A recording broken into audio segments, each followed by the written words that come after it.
पिछले 8 वर्षों से फरार नाइकू का मारा जाना सुरक्षा बलों के लिए बेहद कामयाबी माना जा रहा है। वो हिजबुल मुजाहिदीन का ऑपरेशनल कमांडर था, जिसके मंगलवार को अपने पैतृक गांव बेगपोरा आने की खबर सुरक्षा बलों को मिल गई थी।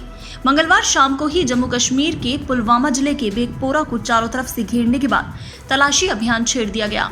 राष्ट्रीय राइफल्स, केंद्रीय पुलिस बल और स्थानीय पुलिस के स्पेशल ऑपरेशंस ग्रुप एसओजी की ओर से संयुक्त अभियान चलाया गया।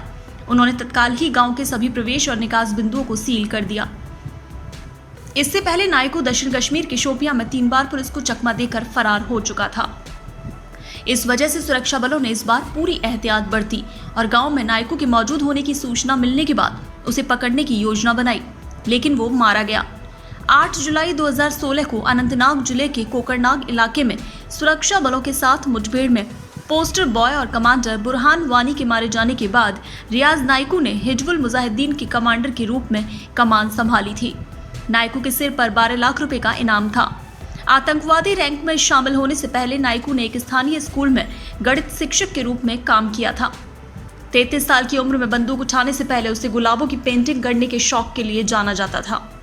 आतंकी रियाज नाइकू A++ कैटेगरी का आतंकी था। सेना को उसकी लंबे समय से तलाश थी और उसके ऊपर सेना ने 12 लाख रुपए का इनाम भी रखा था। सेना ने उसे ढेर करने के लिए खास प्लान बनाया। रियाज नाइकू बहुत ही शातिर आतंकी था।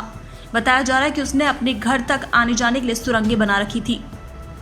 इस बात की सूचना बहुत ही गिने चुने लोगों को थी, क्योंकि वो किसी पर भरोसा नहीं करता था। सेना ने विस्फोटक से वो घर उड़ा दिया और जो सुरंग उसने जान बचाने के लिए खोदी थी उसमें उसकी कब्र बन गई। सेना इस मामले में कोई रिस्क नहीं लेना चाहती थी, इसलिए मारे जाने के बाद भी रियाज की पहचान को लेकर पूरी आश्वस्त होना चाहते थे। इसलिए 5.5 घंटे तक उसकी पहचान करने में लगाए गए। सबसे पहले उसके शरीर के निशानों को देखा गया, फिर पुलिस ने, उसके बाद सीआरपीएफ ने, फिर सेना ने, उसके बाद आईबी ने और अंत में स्थानीय लोगों से उसकी पहचान कराई गई। उसके बाद रियाज के मारे जाने की सूचना बाहर आई।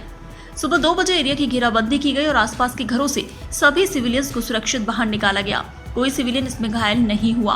आतंकियों से मुठभेड़ सुबह 9:30 बजे शुरू हुई। 4 घंटे तक लगातार फायर फाइट के बाद रियाज नाइकू मारा गया। बेगपोरा में नाइकू के साथ एक और आतंकी था, उसे भी सुरक्षा बलों ने मार गिराया। 2 AK-47 और गोला बारूद बरामद हुए। गणित के टीचर से आतंकी बने रियाज अहमद नाइकू ने पुलिस अफसरों के परिवार के लोगों का अपहरण और आतंकी के मरने पर बंदूकों से सलामी देने का चलन शुरू किया था। बताया जा रहा है कि नाइकू अपनी बीमार मां को देखने आया था। इसी दौरान उसके घर पहुंचने की सूचना पुलिस को मिली।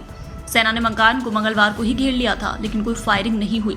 सेना को उसके भाग जाने का अंदेशा हुआ। कुछ खुफिया लोगों ने उसके मकान से बनी सुरंगों के रास्ते भागने की बात कही, तो सेना ने JCB मंगवाई। इलाके के आसपास खेतों और रेलवे ट्रैक की खुदाई की गई। यहाँ जमीन के भीतर सुरंगें ढूंढी गई। देर रात सेना ने सर्च ऑपरेशन रोक दिया, लेकिन इलाके से घेराबंदी नहीं हटाई। आखिर नाइकू को जब एहसास हुआ कि अब वो बचकर नहीं भाग सकता, तो उसने सुबह 9 बजे लगभग फायरिंग शुरू कर दी। फायरिंग होने के बाद सेना ने भी जवाबी फायरिंग की और फिर एनकाउंटर शुरू हो गया। आखिर दोपहर को नाइकू मार गिराया गया। सूत्रों के मुताबिक थोड़ी देर बाद आतंकी ओवैस हिजबी भी ढेर कर दिया। सितंबर 2018 में भी सेना को नाइकू के पुलवामा में अपने गांव आने की जानकारी मिली थी। नाइकू का गांव अवंतीपुरा के बेगपोरा में है। तब सेना ने पूरे इलाके को छान डाला था। स्थानीय लोगों के मुताबिक बेगपुरा की जामिया मस्जिद के पास एक प्लॉट की JCB से खुदाई भी की गई थी। इनपुट्स थे कि वो किसी सुरंग में छिपा हुआ था, लेकिन सेना को खाली हाथ लौटना पड़ा था। लेकिन इस बार नाइकू सेना को चकमा नहीं दे सका। ब्यूरो रिपोर्ट, पत्रिका TV।